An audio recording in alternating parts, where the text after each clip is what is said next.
और भाई लोग कैसे हो? बढ़िया सब सारे लोग, आशा करते हैं, उम्मीद करते होंगे बहुत बढ़िया होंगे।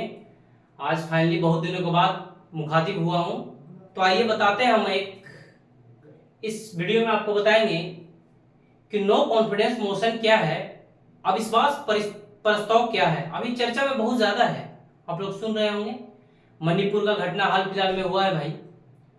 लोग, विपक्ष लोग सारे सोच रहे हैं सरकार इस पर बात रखे, बात किया जाए, और होना भी चाहिए। एक महिला के साथ इस तरह हुआ है, ये हमारे लिए बहुत शर्मनाक चीज है, अच्छी चीज नहीं है। तो आइए फाइनली मुद्दे की बात करते हैं कि अविश्वास प्रस्ताव क्या है। तो अविश्वास प्रस्ताव को देखा जाए तो इंग्लिश में कहते हैं हम लोग नो कॉन्फिडेंस मोशन। अब जो मेरे भाई अविश्वास प्रस्ताव यानी नो कॉन्फिडेंस मोशन जो है, संसदीय लोकतंत्र सत्ता सदन में बहुमत, इसका कहने का क्या मतलब है? कहने का इसका मतलब है कि जो भारत है वो संसदीय प्रणाली है, जो हमारा लोकतंत्र है वो संसदीय लोकतंत्र है। अब कहो कैसे?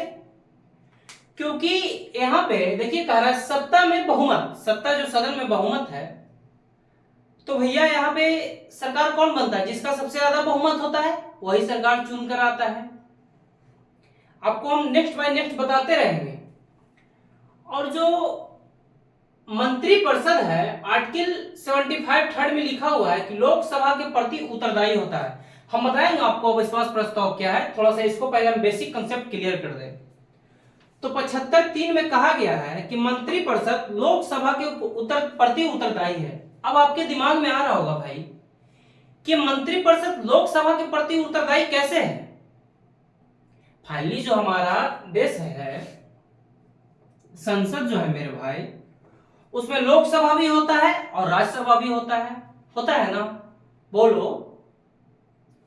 लेकिन यहां पे कह रहा है मंत्रिपरिषद लोकसभा के प्रति उत्तरदायी होता है, तो हाँ भाई बिल्कुल। ऐसा क्यों?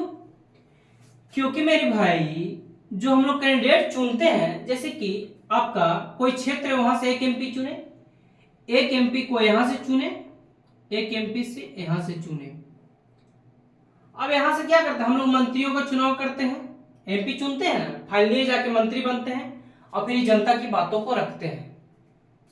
लेकिन राज्यसभा में हम लोग डायरेक्ट इलेक्ट मतलब चुनाव नहीं करते हैं, वो राज्य की विधानसभाओं द्वारा चुनाव होते हैं, वो अलग मुद्दा है। तो लोकसभा के जो मेंबर हैं वो हम लोग चुनते हैं, यानी जनता चुनती है। जनता की ताकत उनमें निहित होती है, जनता की आवाजों को रखते हैं, जनता की समस्याओं को रखते हैं। और जो नो कॉन्फिडेंस मोशन लाया जाता है लोकसभा में लाया जाता है। क्यों? क्योंकि जनता ने भैया अगर चुनकर हमको भेजा है तो जनता भी तो हम ही से सवाल करेगी ना।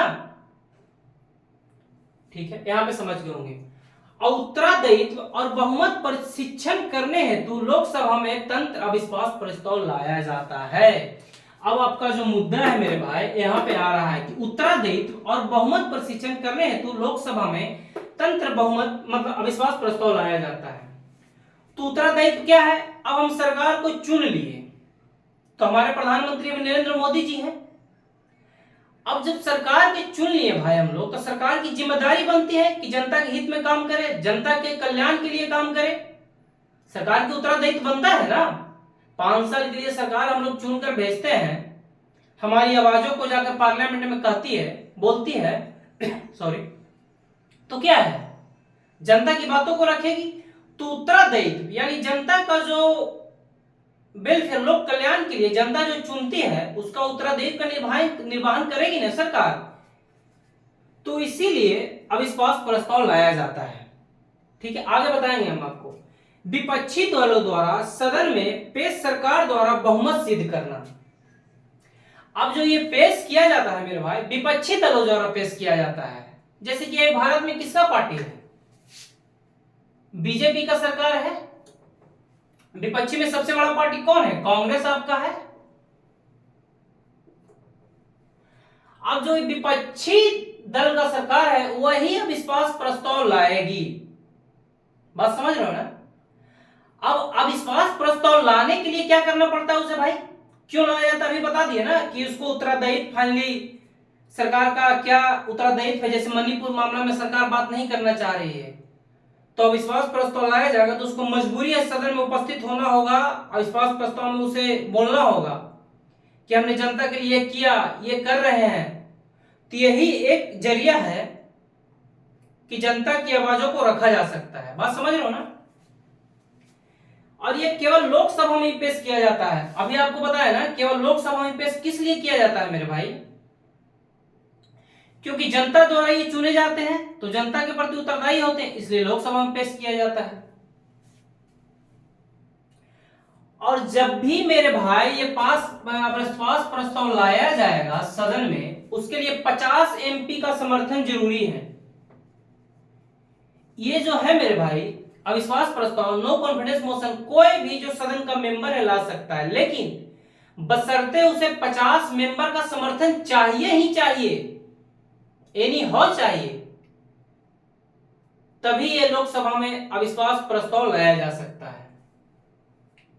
बात समझ रहे हो। अब यहां पे आपको बताते हैं फिर से कि लोकसभा में आखिर अविश्वास प्रस्ताव क्यों लाया जाता है। तो अभी आपको फिर से रिपीट कर देते हैं, क्लियर कर देते हैं कि अविश्वास प्रस्ताव लोकसभा में इसलिए लाया जाता है कि सरकार क्या कर रही है जनता के लिए, क्या नहीं कर रही है। तो विपक्ष इसका जवाब मांगेगी ना, जनता भी इसका जवाब मांगेगी। अगर भाई जनता जवाब नहीं मांगेगी, अगर जनता नहीं पूछेगी, तो सरकार तो क्या तानाशाह हो जाएगी, निरंकुशता हो जाएगी, जो मन में आएगा जो बिल पास कर देगी, जो मन में आएगा जो करेगा, कोई रोकने वाला नहीं रहेगा। एक राम मनोहर लोहिया का बहुत अच्छा कथन है कि जिस दिन सड़कें सो जाएगी, जिस दिन सड़कें सो जाएगी उस दिन संसद आवारा हो जाएगी। इसका कहने का क्या मतलब है कि हम सरकार चुनकर भेज दिए, क्या किए, सरकार चुनकर क्या हम लोग भेज दिए, कहां, संसद में। अब हम लोग सो हो गए पूरा, कोई पूछ ही नहीं रहे क्या सरकार कर रहा है क्या नहीं कर रहा है, तो संसद आवारा हो जाएगी ना, कुछ भी काम करने लगेगी, कुछ भी बेपस के जनता के हित में ना काम कर, जनता के विरोध में काम करने लगेगी। तो इसी सबको देखने के लिए और जनता का कर्तव्य का निर्वहन करने के लिए विपक्ष लाती है अविश्वास प्रस्ताव कि भैया आपको जवाब देना ही होगा। इसी के तहत तो हमारे प्रधानमंत्री को उपस्थित होना पड़ता है, अनिवार्य है। जब अविश्वास प्रस्ताव लाया जाता है लोकसभा अध्यक्ष के सामने, तो हमारे प्रधानमंत्री को उपस्थित होना पड़ेगा और इसमें जो मंत्रिपरिषद है उसको भी उपस्थित होना पड़ता है। बात समझ रहे हैं। अब देखिए, अब लोकसभा में अब ये समझ गए कि अविश्वास प्रस्ताव लाया जाता है, 50 एमपी चाहिए, विपक्ष लाता है। अब जब लोकसभा में अविश्वास प्रस्ताव लाया जाता है, अगर ये पारित हो जाए मेरे भाई, कि पारित हो जाए तो सरकार गिर जाएगी, और जब सरकार गिर जाएगी तो प्रधानमंत्री को इस्तीफा देना पड़ जाएगा, और जब प्रधानमंत्री इस्तीफा दे देते हैं तो फाइनली पूरा मंत्रिमंडल को इस्तीफा देना पड़ता है, सरकार गिर जाएगी। बात समझ रहे हो ना, यही तो लोकतंत्र है मेरे भाई। तो अभी देखा जाए तो लोकसभा में सरकार के लिए कितना चाहिए, 272 चाहिए बहुमत सरकार बनाने के लिए। अब फाइनली जो एनडीए सरकार के पास है 331 है, 331, अब बीजेपी के पास 303 है। तो उम्मीद नहीं है कि अविश्वास प्रस्ताव पारित हो जाए, बस लाया गया है। बात समझ रहे हो ना, बस लाया गया, पारित नहीं हो सकता, क्योंकि भाई इतना एमपी इसके पास है तो ये पारित कैसे हो जाएगा। जैसे कि देखिए 272 एमपी क्या चाहिए सरकार बनाने के लिए, 303 एमपी अभी है बीजेपी के पास, टोटल एनडीए के पास मिलाकर 331 है। अब ये क्या हो जाए मेरे भाई, 331 में से कुछ ऐसा एमपी जो है वो वोट कर दे विपक्ष के पक्ष में, विपक्ष के पक्ष में वोट कर देंगे।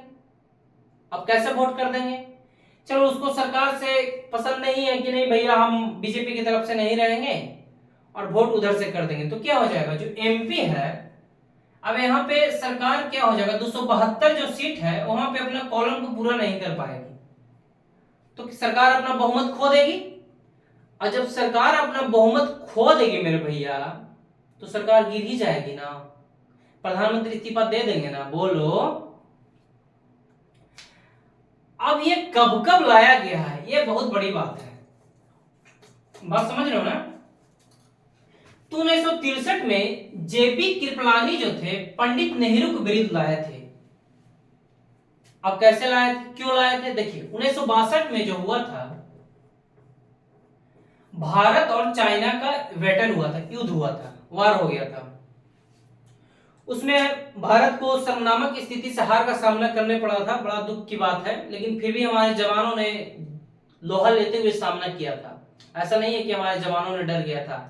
उस समय हमारे देश की स्थिति अच्छी नहीं थी। आज अगर चाइना और पाकिस्तान आए तो हमारा भारत हम यूं ही उड़ा देगा भाई, कुछ नहीं समझेगा। हमारा भारत विश्व गुरु बनने जा रहा है।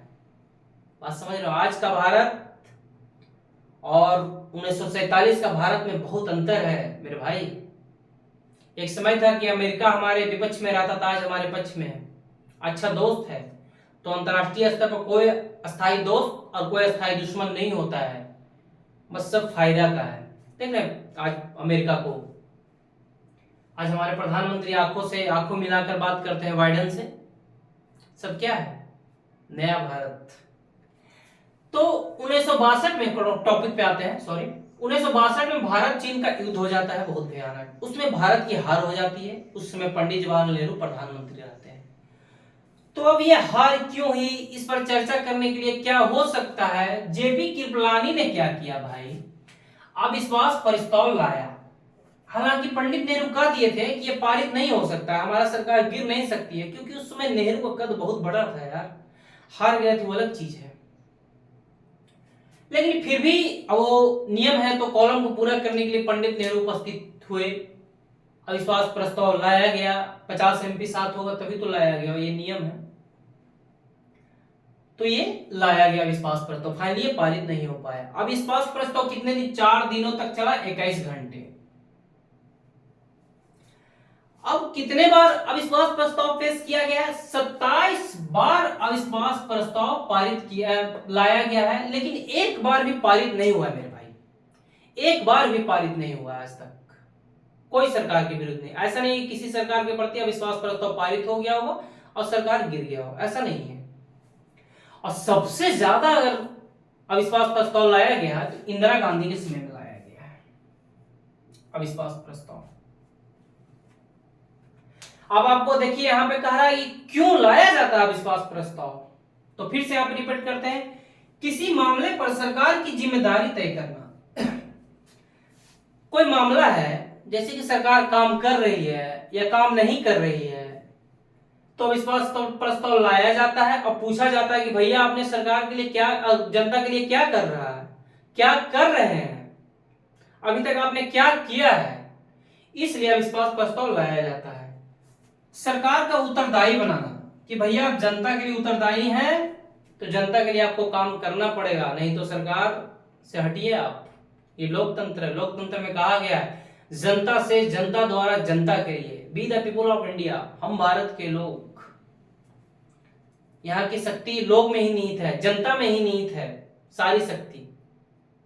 जनता चाहे जिसे उखाड़ कर फेंक दे, जिसे चाहे बैठा दे, यही तो है लोकतंत्र। बहुत खूबसूरत भारत है हमारा, डाइवर्स विविधता है भारत में, विविधताओं का देश है, विविधता में एकता, यही तो भारत है, नया भारत।